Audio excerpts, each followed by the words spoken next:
Now, last night in the CYMS Hall in Killorglin, there was a huge public meeting to outline concerns about the latest situation at St Mary of the Angels in Beaufort, and talks meanwhile continuing between St John of God, the HSE, and a parents group in relation to what's going to happen now. We'll be talking about the meeting in a moment, but first we're going to bring you a story of Frances O'Connor from Camp, who says her sister Breda Mahoney, who passed away in St Mary of the Angels in April, was placed on a housing list with Kerry County Council 2 years ago. I spoke to her about her concerns. Well, somebody rang me up on Monday night and asked me did I think that my sister was on a housing list. And I said no, that couldn't be possible. And I rang Kerry County Council on Tuesday myself to be told, yes, she was on that list since 2014. And we were never told anything about this. And in the meantime, my sister had passed away since April, which is more upsetting again.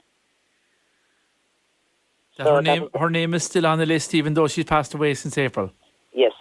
Okay. And what kind of a list was she placed on? Do you know? I don't really. Just to say it was a housing list. A housing list? It could have been a specific one or the general one, you don't know? I don't know. And were you notified of anything at the time in 2014 that Breda's name was put on this list? No, not a thing in the world, Jerry. No. We were never there was never a mention. And go on. Which is the upsetting part, really, to find this out now, especially that she has passed on, you know. It's upsetting for all the family, really. Was she happy in St Mary of the Angels? Oh, she loved it there, and we were very happy, and the care was 150% from her carers and her nurses. And the whole facility just worked for her and us. We couldn't have been happier. They did everything they could and more for her. And she loved it there as well. When she'd come out and we'd be taking her back, she'd always say home as she was getting there, you know? Yeah. How long was she there, Frances? She's been there 15 years, but she was there when she was younger as well. She was there from 6 to 18. And then there was no adult facilities at the time, so she had to be moved to Cork. And then she's back there for 15 years in Chalet 3. And very happy? Oh, very, very happy, yeah. And she loved them like they were her own family, you know. Yeah. And they her too, like, you know. You'd always know it. You know, that we never had a question about her care. It was always 100%. And you couldn't thank them enough for everything they have done for everyone and for us, even her family, you know. Yeah. So she was added to this list in July of 2014. Look, she's passed away now, sadly, and I know that it's a big loss for you, but would you still like some answers as to why she was put on the list? What sort of a list was it and what the plan was? Of course, yes. Yeah. And it's very upsetting now to bring up this, you know, to hear this 6 months after she passing away, and we were never informed of it or anything. And what was the plan? Because my sister by no means would have been able to live in anything other than what she was in, because she needed quite a lot of care in the last few years of her life. She was in a wheelchair, you know, and she had a lot of other health issues as well, like, you know. So you don't feel it would have been practical to move her at that stage of her life? No way in the world would we have agreed for Breda to be moved anywhere. As but at the end of the day, if it had to come down, I would have had to give up work and just bring her home, because there's no way she could have lived in any other setting there what she was in. Physically or mentally for her, like, it would be too much. And is that your message now to either the HSE, the minister involved, Denise McGrath, or St John of God in relation to what the plans are for the rest of the residents? Oh yes, these people need, and They're getting the love and care they need. There couldn't be a better place for them.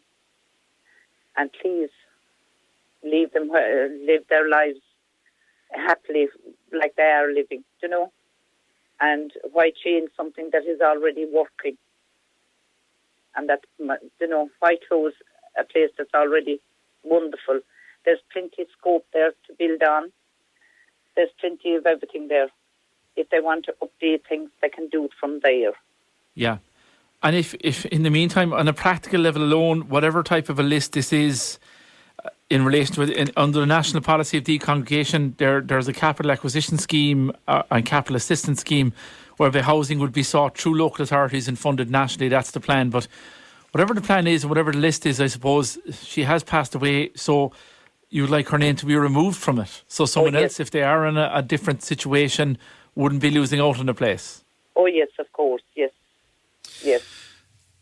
There you go. That's the word from Frances O'Connor from Camp. And I suppose distressed that her sister was put on a housing list. I'm not saying the housing list, but a housing list in relation to this. Now, we did contact Kerry County Council for comment on this, and they returned to us with the statement that the council, as a matter of policy, does not comment publicly on individual housing applications. However, Kerry County Council has seen an email sent to members of Kerry County Council in advance of last night's public meeting with regards to the situation of the housing plan for people who were in St Mary of the Angels. It was sent by the Director of Corporate Services and Housing to members to provide information ahead of attending this meeting, because obviously it's an area of concern. There was quite a bit of information in that email in relation to the policy and applications that were made and funding for this plan, which is part of national policy now to transition people from congregated settings to decongregated settings. And one of the central schemes with regards to that is the capital assistance scheme. It's a national scheme of funding available to the department to approved housing bodies for capital funding for the delivery through either the construction or acquisition of housing accommodation to cater for the priority groups under the capital assistance scheme, such as homeless persons, elderly, people with disability, or with a particular emphasis, but not exclusively, on moving people with a disability from a congregated setting into the community-based living. And the provision for housing for persons leaving a congregated setting can only be considered where a plan for the decongregation has been agreed between the service provider and the HSE, and where agreement has been reached with the HSE on revenue funding for the care package required to make it all happen. Now, within the Kerry strategy, the email says the following information was included in relation to St John of God's. The service provider, St John of God's, number of individuals, 76. Number of individuals to transition by 2019, 25. Those are the numbers given from St John of God to Kerry County Council. Now, to talk a bit about this and also to talk about the meeting last night, I'm joined on the line by Deputy Danny Healy-Ray of Independent Deputy for Kerry, and also Jack Fitzpatrick, head of the parents group that are campaigning against the whole area of decongregation for residents of St Mary of the Angels. Danny, if I can talk to you, you were made aware of Frances's story, and obviously you're concerned about it. Well, the concern that I have, Jory, is that whatever list was put in place, the families were not consulted about it. And the blame lies entirely with the HSE and St John of God's, because my understanding is if any one of the people in there needed anything, the families had to be consulted and get their signature if it was a flu injection or for any facility or anything to do with them. When they couldn't make a decision for themselves, the families had to be consulted.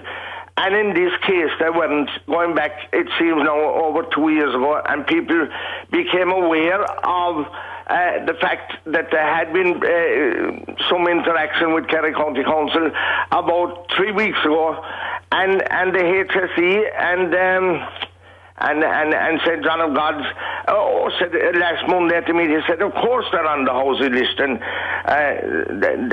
so that's where it's wrong, and the blame lies entirely with him. And I can tell you, Jory, that from the mood of the people and the mood of all the politicians there last night, we're all united and unified. And I can tell you for certain that Mary of the Angels will not be closed, whatever about their policies. And you see, they're starting the wrong foot anyway, because they're calling Mary of the Angels an institution. It's not an institution. And the minister, and he promised me in Darlene he would come down. I questioned him again this week, see when would he come down, and he said he's hoping to get down there before Christmas.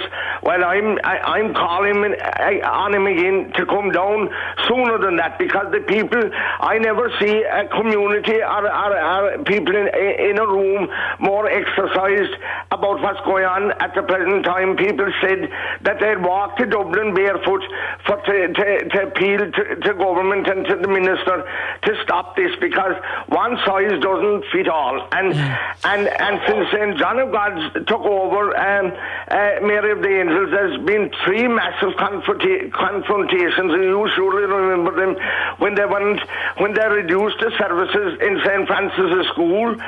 Staff have been forced to do 13 and a half or 14 hours, and now they want to close. And there's one very important thing, Jory. Staff were reminded 2 or 3 days ago not to take part in this meeting and not to go to the meeting.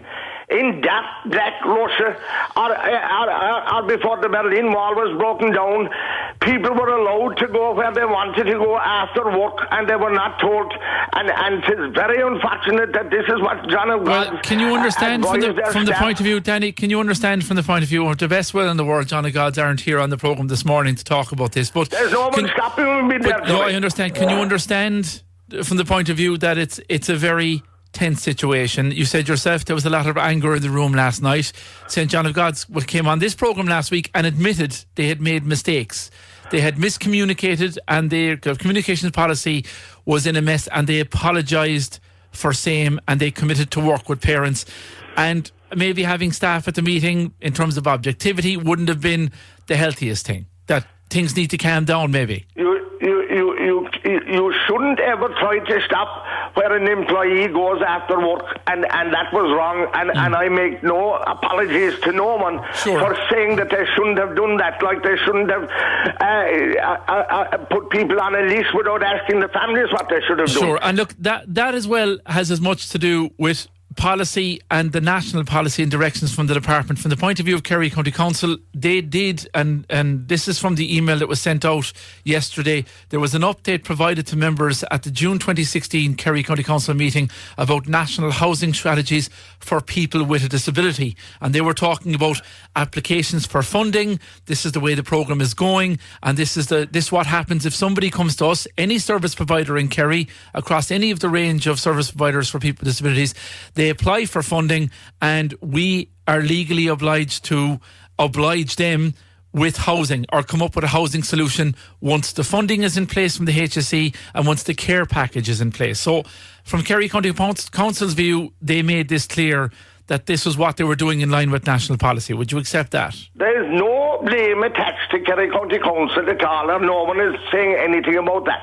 Okay. But what we are clearly saying is John of God should not have put in an application for whatever they put in for without getting permission from the families or getting a signature. And you see, they're saying that this policy was set up by a working group back in 2011. Who from Kerry was on that working group? They've apologised for the problems there. One thing I want to say with regards to Minister Finney McGrath, he spoke in the Dáil again on Tuesday in response to questions from Deputies John Brazel and Michael Healy-Way. He gave assurances to relatives concerned about plans to move the residents of St. Mary's of the Angels into community settings. He says the planned move will not go ahead against anybody's will, and he won't force anyone into a situation he or she doesn't want to be in. Well, why did John Gods go down the road over two and a half years ago now and start the process by not including the families? That's the question that needs to be answered. And going back to the policy, who from Mary the Angels was on that working group back in 2011? Who from Kerry was on it? And why? And like one size doesn't fit all. Okay. And there may be people there, and I hope there is, that can go back into their own community or whatever. But they're talking about community living. This is a community. Beaufort is a community. The same as there's communities in Killorglin and Killarney and everywhere. There is a community here. There is facilities there. There's a heated pool and there's plenty room to walk around. And as you say, and the parents say everything that they need. Okay. I want to bring in Deputy. I want to bring in Jack Fitzpatrick. Jack Fitzpatrick. The meeting last night. Huge meeting. A lot of anger expressed on the floor. What was the outcome of it from your point of view, and where do you go from here? Well, there was a very clear outcome from it last night, Jerry. I think, and that is that it is no longer the parents' relatives against the HSE or St. John of God or whatever. It is the entire county of Kerry now that are standing up for St. Mary the Angels. There were people there last night that have no relatives there. The man who was the neighbour of the Dials, going back that far, told us how he has no direct connections with St. Mary the Angels, but he was around Puck Fair the first year that the place was bought with a buck collecting money to build the houses there. People are so frustrated and angry over what's going on here. And I thought one of the most important points that was made last night was made by the GP, who has been going there for years. And he said that there's a skill set in there that you will not find anywhere else. This is a GP. He said there's a skill set by the carers. And if that's lost, it's lost forever. And no money can buy that. And it's just a scandal. It's just a pure scandal to lose something like that, because the most important thing of all is, even for those that are living out in the community, is that the carers are properly trained. Sure. And where could you get better people to train them than inside in St. Mary the Angels? Okay. Do you accept Minister Finney McGrath's statement in the Dáil on Tuesday? Responding to those questions from John Brasel and Michael Healy-Rae, he gave assurances again to relatives, to you, your family and others, about plans to move residents into community settings. Said nothing will be done against anyone's will, and he won't be forcing anyone into a situation that they don't want to be in. Absolutely not. As Denny just said there now. You don't accept what he's saying? I do not accept it, no. Why not? Because he didn't come down to see what he was talking about in the first place and come down and have a look at St. Mary the Angels. But he's speaking in the National Parliament of Ireland, Jack. He's answering questions on behalf of public representatives who have put your concerns to him, and he said, look, it's not going to happen if you're not happy with it. Is that not good enough? No, because he put out statements as well, and he said that all the parents were consulted all the way along the line since 2014. I never heard a word about this until the 18th of September 2016. Now, I read statements that he sent out where he said that everybody had been consulted going back as far as 2014. There was a meeting in 2015 and that all the parents were discussed. I understand what you're saying, but St. John of God's in this very studio 2 weeks ago said they apologised for the mistakes made. They said, we made mistakes, we should have communicated things much better than we did, and we're committing now to work with the parents. That they've come out, put their hands up and said, okay, we made a big mistake here, we're now going to work and see where things go from here. Do you accept any of that? No. Didn't they just make a very good start on what Danny just told you there now? He said that the staff were told 3 or 4 days ago that they weren't to go to that meeting. Now, Jerry, in all fairness, it is not correct to say that the parents... We'll wait to hear back the response from St. John of God's on that point, but... Okay, but it's not just fair to say that the parents and the relatives or the people of Kerry have any anger towards the staff. We have no anger whatsoever towards the staff. Maybe the management, some people feel very frustrated with the way they have behaved and with the way their statements are being made, saying things like, St. John of God's is not closing. And then the following day you pick up a statement from the minister where he says it is closing. Now, the other point that was made last night, that it is no longer about the 77 people that are there. Yeah. And it was made very clear last night, there will always be people born in Kerry who will need specialist care. And St. Mary the Angels will always be watched, Jerry. And they made a commitment, and I did ask the manager of St. John of God Services in Kerry about that specific point. And again, the answer was that St. Mary of the Angels would always be used by people who have disabilities in Kerry. That was the commitment given, that it would not be closed, that it will be used and available for the intention in which it was originally given over to the sisters originally and then to St. John of God's, that it would be used. So that again, that's another commitment that was made. You see, Jerry, you must remember that St. John of God's have a very powerful PR company working for them. And just think of that statement there for a minute now. They said it would always be used for people with disabilities.